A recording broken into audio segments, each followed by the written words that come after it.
CCTV footage গায়েব হয়ে যায় কি করে, এবং কতটা ক্ষমতা থাকলে একটা প্রতিষ্ঠানের সিসিটিভি ফুটেজ তারা উধাও করে দিতে পারে। যারা এই জিনিসগুলি করে, যারা সিন্ডিকেট চালায়, তারা ধরাছোঁয়ার বাইরে। যেই সরকারই থাকুক না কেন, যে কথাই বলুক না কেন, তারা সরকারের চাইতে বেশি ক্ষমতাশালী।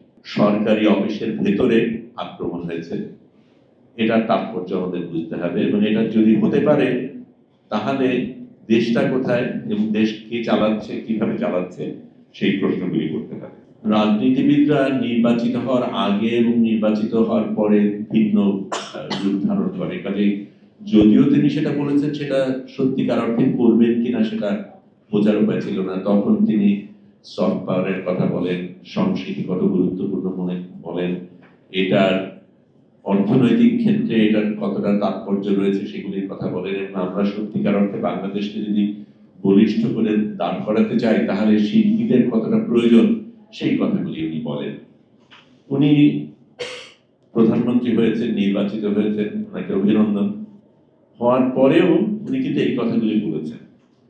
উনি যা বলেছেন এবং যেগুলি হচ্ছে তার মধ্যে যে দূরত্বটা রয়েছে সেটা আমার জন্য দুশ্চিন্তা।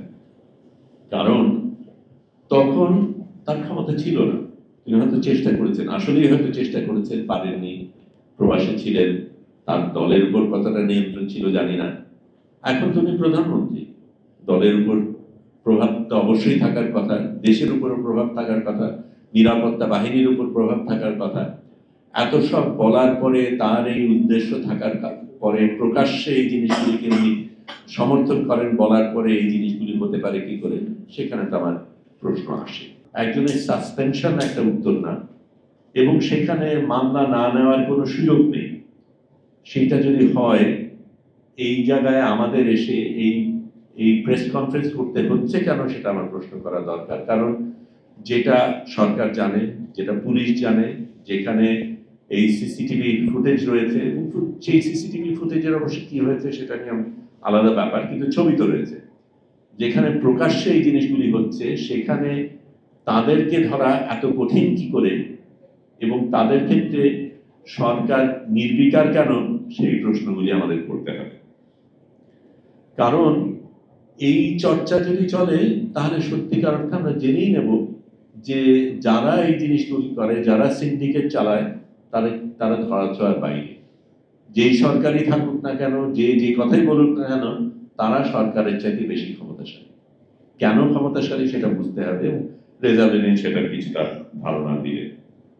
এটা একটা ছোটখাটো ঘটনা নয়, এটা একটা আক্রমণ হয়েছে, একটা পরিষ্কারভাবে শিল্পীদের উপরে সরকারি অফিসের ভেতরে আক্রমণ হয়েছে। এটার তাৎপর্য আমাদের বুঝতে হবে, এবং এটা যদি হতে পারে তাহলে দেশটা কোথায় এবং দেশ কে চালাচ্ছে, কিভাবে চালাচ্ছে, সেই প্রশ্নগুলি করতে হবে। এটা হঠাৎ করে হয়নি, সংঘবদ্ধভাবে হয়েছে, পরিকল্পিতভাবে হয়েছে। এই মানুষগুলিকে ডাকা হয়েছে, আক্রমণ করার কারণে এই মানুষগুলিকে ডেকে সরকারি অফিসের, ডিজির অফিসের ভেতরে ঢুকে তারা এই আক্রমণটা করেছে।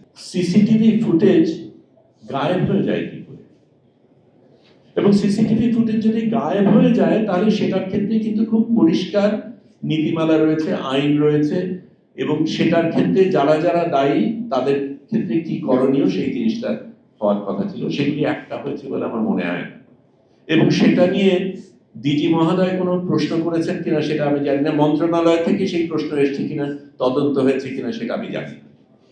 এবং কতটা ক্ষমতা থাকলে একটা প্রতিষ্ঠানের সিসিটিভি ফুটেজ তারা উধাও করে দিতে পারে, কারা এটা পারে, সেই প্রশ্নগুলি আমাদের করতে হবে।